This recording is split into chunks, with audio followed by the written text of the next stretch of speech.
Joining us now is Democratic Congressman Joe Courtney of Connecticut, who sits on the House Armed Services Committee. Good afternoon, sir.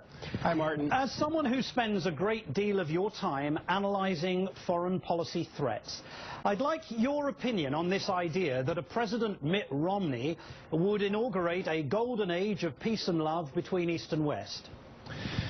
It's a fairy tale. It's not even a story, as his advisors called it. And again, his comments that somehow say that, you know, the right thing for the U.S. to have done was to stand with Mubarak is just breathtaking and against the voices of democracy, quote unquote, which he said in that Telemundo interview.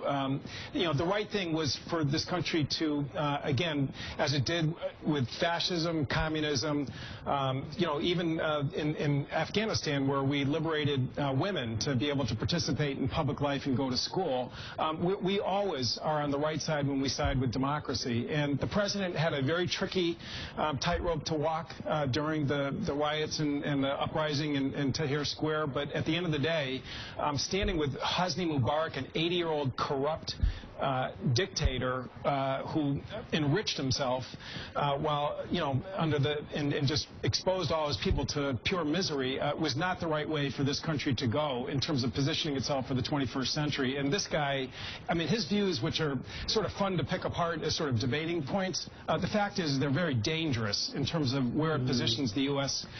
in a very fast-changing world. He does seem to think that everything went wrong with the election of President Obama. But does Mr. Romney really expect us to believe that Islamic anger and outrage only started under this president? Does he not recall that in 1983, 241 service personnel were killed at a Marine barracks in Beirut? Does he not know that Ronald Reagan was the president at that point? I mean, what is this man talking about?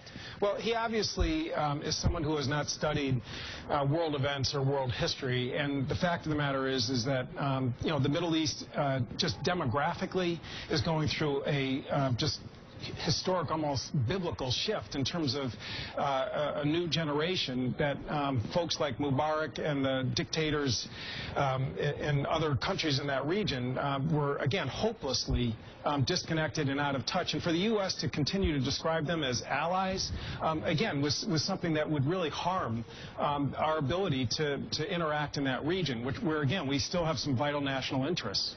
Congressman Joe Courtney of Connecticut, thank you, sir, for joining us. Thank you, Martin.